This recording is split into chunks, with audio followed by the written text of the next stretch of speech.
আকাশবাণী কলকাতা। স্থানীয় সংবাদ পড়ছি নমামি বসুরুদ্র। প্রথমে বিশেষ বিশেষ খবর। রাম মন্দির প্রতিষ্ঠার মধ্যে দিয়ে 22শে জানুয়ারি দেশে নতুন যুগের সূচনা হয়েছে বলে প্রধানমন্ত্রী জানিয়েছেন।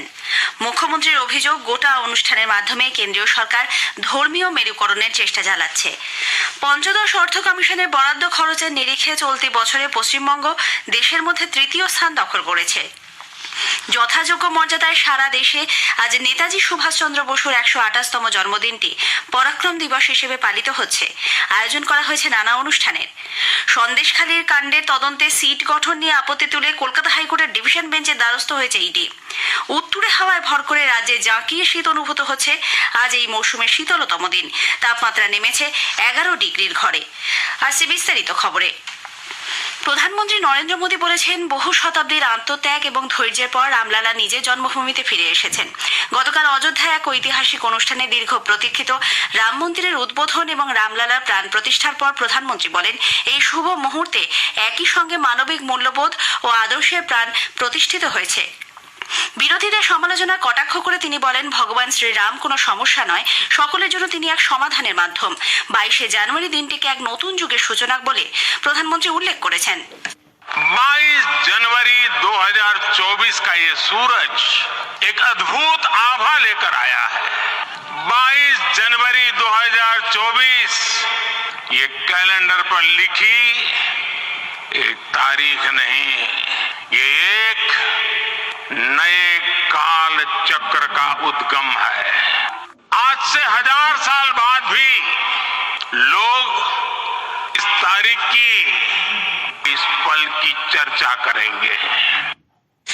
এদিকে মুখ্যমন্ত্রী মমতা ব্যানার্জির ডাকা সংহতি মিছিল গতকাল কালীঘাট মন্দির, গুরুদ্বারা, গির্জা ও মসজিদ পরিক্রমা করে। রাম মন্দির উদ্বোধনের নামে কেন্দ্রীয় সরকার লোকসভা ভোটের আগে ধর্মীয় মেরুকরণের চেষ্টা চালাচ্ছে বলে মুখ্যমন্ত্রী অভিযোগ করেছেন।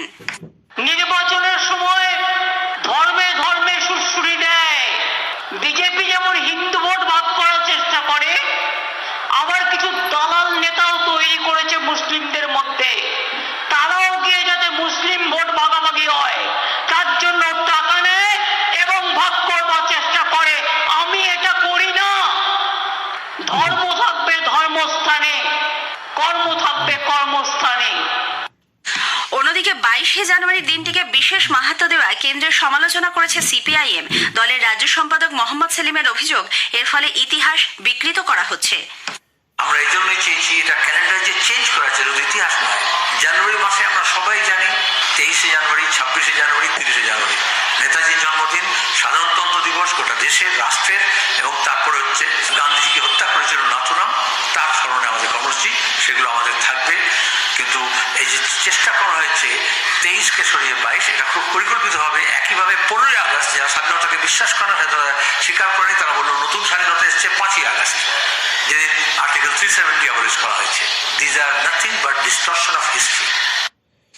বিভিন্ন প্রকল্পে আটকে থাকা রাজ্যের বকেয়া নিয়ে কেন্দ্রীয় সরকার বৈঠকে বসতে চলেছে। নতুন দিল্লিতে আজ প্রধানমন্ত্রীর সচিবালয় ও কেন্দ্রীয় গ্রামোন্নয়ন মন্ত্রকের উদ্যোগে প্রস্তাবিত এই বৈঠকে উপস্থিত থাকার জন্য রাজ্যের পঞ্চায়েত ও গ্রামোন্নয়ন, শিক্ষা সহ সংশ্লিষ্ট বিভিন্ন দপ্তরের সচিব ও আধিকারিকদের আমন্ত্রণ জানানো হয়েছে। উল্লেখ্য, মুখ্যমন্ত্রী মমতা ব্যানার্জি গত 19শে ডিসেম্বর দিল্লিতে প্রধানমন্ত্রী নরেন্দ্র মোদীর সঙ্গে সাক্ষাৎ করে রাজ্যের বকেয়া টাকা দ্রুত মিটিয়ে দেওয়ার আবেদন জানিয়েছিলেন। পঞ্চদশ অর্থ কমিশনের বরাদ্দ খরচের নিরিখে চলতি আর্থিক বছরে পশ্চিমবঙ্গ গোটা দেশের মধ্যে তৃতীয় স্থান দখল করেছে। কেন্দ্রীয় অর্থ মন্ত্রকের সদ্য প্রকাশিত এক রিপোর্টে জানা গেছে, প্রথম স্থানে রয়েছে তেলেঙ্গানা ও দ্বিতীয় অরুণাচল প্রদেশ। এ রাজ্যে অর্থ কমিশনের 2023-24 আর্থিক বছরের বরাদ্দের 60% টাকাই ইতিমধ্যে খরচ করা হয়েছে। প্রশাসনিক সূত্রে জানা গেছে, গত 2 অর্থবর্ষে কমিশনের টাকায় রাজ্যে দ্রুততার সঙ্গে কাজ হয়েছে। এ সময় পঞ্চদশ অর্থ কমিশন খাতে রাজ্য পেয়েছিল 4,800 কোটি টাকারও বেশি। তার মধ্যে খরচ হয়েছে 3,500 কোটি টাকারও অধিক। রাজ্যের সংশোধিত চূড়ান্ত তালিকায় ভোটার সংখ্যা বেড়েছে 4,51,706 জন। গতকাল প্রকাশিত খসড়া তালিকায় ভোটার সংখ্যা ছিল 7,53,86,072। পরিমার্জনের পর চূড়ান্ত তালিকায় এই সংখ্যা বেড়ে হয়েছে 7,58,37,778। খসড়া তালিকায় যোগ হয়েছিল 5,58,821 জনের নাম। উল্লেখ্য, এই তালিকার ভিত্তিতেই হবে এবছরের লোকসভা নির্বাচন। স্থানীয় সংবাদ শুনছেন আকাশবাণী কলকাতা কেন্দ্র থেকে। যথাযোগ্য মর্যাদায় ভারতের বীর সন্তান নেতাজি সুভাষচন্দ্র বসুর 128তম জন্মদিনটি আজ সারা দেশে পরাক্রম দিবস হিসেবে পালিত হচ্ছে। সন্ধ্যায় প্রধানমন্ত্রী নরেন্দ্র মোদী লালকেল্লায় এই উপলক্ষে এক বিশেষ অনুষ্ঠানের সূচনা করবেন। এ রাজ্যেও বিভিন্ন সরকারি বেসরকারি প্রতিষ্ঠান, স্বেচ্ছাসেবী সংগঠন, শিক্ষা প্রতিষ্ঠান নানা অনুষ্ঠানের মধ্যে দিয়ে এই মহান দেশনায়কের জন্মতিথি উদযাপন করছে। একটি প্রতিবেদন। নেতাজি সুভাষচন্দ্র বসু শুধু ভারতবাসীর দেশ নায়ক নন, তার উদয় হয়েছিল সমগ্র দক্ষিণ পূর্ব এশিয়ার মুক্তি সূর্য হিসেবে। তিনি হয়ে উঠেছিলেন ঔপনিবেশিকতাবাদী পাশ্চাত্যের বিরুদ্ধে শোষিত প্রাচ্যের লড়াইয়ের প্রতীক। জাপান, সিঙ্গাপুর, মালয়েশিয়া, মায়ানমারের মতো দেশে তাই আজও নেতাজি পূজিত হন নায়ক হিসেবেই। নেতাজি রিসার্চ ব্যুরোর উদ্যোগে তার 128তম জন্মদিনে বিশেষ বক্তৃতার বিষয়বস্তু এবার তাই নেতাজির এশিয়া ভাবনা। প্রফেসর সুগত বসু এশিয়া সম্পর্কে নেতাজির দৃষ্টিভঙ্গি নিয়ে ভাষণ দেবেন। কলকাতার নেতাজি ভবনে নেতাজি জয়ন্তী উপলক্ষে সকাল থেকে সারাদিন ব্যাপী বর্ণময় অনুষ্ঠানের আয়োজন করা হয়েছে। সকালে এক বিশেষ সাংস্কৃতিক অনুষ্ঠানে নেতাজিকে শ্রদ্ধা জানানো হবে। মুর্শিদাবাদ ও নদিয়া থেকে আসা গ্রামীণ শিল্পীরা লোকগানের মাধ্যমে তাকে শ্রদ্ধা নিবেদন করবেন। নেতাজির জন্মবার্ষিকীর বিশেষ পত্রিকাও প্রকাশ করা হবে এদিন। সন্ধ্যায় চতুর্থ কৃষ্ণা বোস স্মারক বক্তৃতা দেবেন রাশিয়ার বিখ্যাত ইতিহাস গবেষক ডমিয়েন লিভেন। রাজ্য সরকারের উদ্যোগে আয়োজিত মূল অনুষ্ঠানটি হবে ময়দানের নেতাজি মূর্তির পাদদেশে। সুভাষচন্দ্র বসুর মূর্তিতে মালা দিয়ে শ্রদ্ধা জানাবেন মুখ্যমন্ত্রী মমতা ব্যানার্জি। বামেরা নেতাজির জন্মদিনটি দেশপ্রেম দিবস হিসেবে পালনের ডাক দিয়েছে। ফরওয়ার্ড ব্লক সহ বিভিন্ন বাম দলের নেতারা নেতাজি মূর্তিতে শ্রদ্ধা জানাবেন। অভিরূপ ভট্টাচার্য, আকাশবাণী সংবাদ, কলকাতা।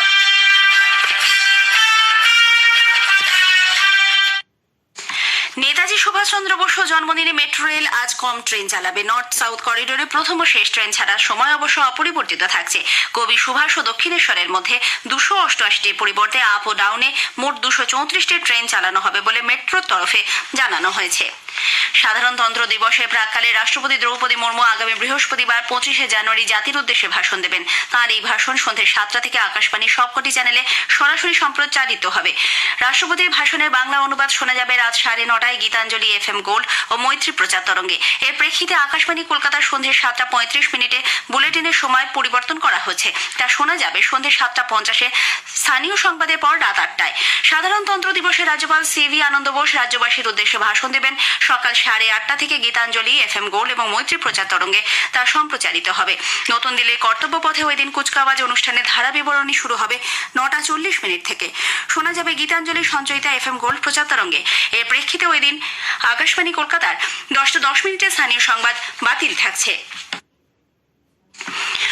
সন্দেশখালী কাণ্ডের তদন্তে সিট গঠন নিয়ে আপত্তি তুলে কলকাতা হাইকোর্টের ডিভিশন বেঞ্চের দ্বারস্থ হয়েছে ইডি। গত সপ্তাহে ওই ঘটনার তদন্তে রাজ্য পুলিশ এবং CBI SP পদমর্যাদার অফিসারকে নিয়ে সিট গঠনের নির্দেশ দেন বিচারপতি জয় সেনগুপ্ত।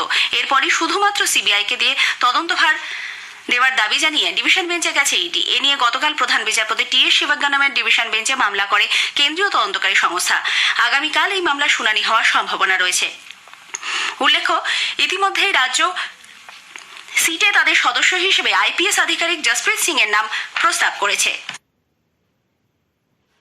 খুনের মামলায় যাবজ্জীবন সাজাপ্রাপ্ত CPIM নেতা তথা বাঁকুড়া তালডাংরার প্রাক্তন বিধায়ক মনোরঞ্জন পাত্রের কলকাতা হাইকোর্টে জামিন মিলেছে। গতকাল জেলা CPIM সূত্রে এই খবর জানানো হয়। উল্লেখ্য, 2010 সালের 29শে জুন তালডাঙ্গার রাজপুর গ্রামে মদন খাঁ নামে এক তৃণমূল কংগ্রেস কর্মী খুন হন। ওই ঘটনায় নাম জড়ায় তৎকালীন স্থানীয় বিধায়ক মনোরঞ্জন পাত্র সহ 21 জনের। পরে পুলিশ তাদের গ্রেপ্তার করে ও প্রত্যেকেই জামিনে মুক্তি পান। 12 বছর মামলা চলার পর 18 জনকে মুক্তি দিলেও বিধাননগরের MP MLA আদালত 2022 সালের ডিসেম্বর মাসে প্রাক্তন বিধায়ক মনোরঞ্জন পাত্র সহ জিতেন পাত্র ও আজবাহার খানকে দোষী সাব্যস্ত করে যাবজ্জীবন কারাদণ্ডের নির্দেশ দেয়। সেই সময় থেকে CPIM নেতা ও প্রাক্তন বিধায়ক মনোরঞ্জন পাত্র জেলবন্দী ছিলেন। উত্তরে হাওয়ায় ভর করে মাঘের প্রথম থেকেই জাঁকিয়ে শীত অনুভূত হচ্ছে। রাজ্যে আজ এই মৌসুমের শীতলতম দিন। কলকাতায় তাপমাত্রা নেমেছে 11 ডিগ্রির ঘরে। সর্বনিম্ন তাপমাত্রা রেকর্ড করা হয়েছে স্বাভাবিকের 2 ডিগ্রি নিচে 11.8 ডিগ্রি সেলসিয়াস। গতকাল সর্বোচ্চ তাপমাত্রাও ছিল স্বাভাবিকের 6 ডিগ্রি কম। এদিকে আগামীকাল দক্ষিণবঙ্গের সব জেলাতেই হালকা থেকে মাঝারি বৃষ্টির পূর্বাভাস রয়েছে। দার্জিলিং এবং কালিম্পংয়ে আজ হালকা বৃষ্টির সঙ্গে বরফ পড়তে পারে। পশ্চিমের জেলাগুলিতেও হাড় কাঁপানো ঠান্ডা। ভোরের দিকে ঘন কুয়াশা লক্ষ্য করা যাচ্ছে। শেষ করার আগে স্থানীয় সংবাদের বিশেষ কিছু অংশ আরও একবার। রাম মন্দির প্রতিষ্ঠার মধ্যে দিয়ে 22শে জানুয়ারি দেশে নতুন যুগের সূচনা হয়েছে বলে প্রধানমন্ত্রী জানিয়েছেন। মুখ্যমন্ত্রীর অভিযোগ, গোটা অনুষ্ঠানের মাধ্যমে কেন্দ্রীয় সরকার ধর্মীয় মেরুকরণের চেষ্টা চালাচ্ছে। যথাযোগ্য মর্যাদায় সারা দেশে আজ নেতাজি সুভাষচন্দ্র বসুর 128তম জন্মদিনটি পরাক্রম দিবস হিসেবে পালিত হচ্ছে। স্থানীয় সংবাদ শেষ হলো।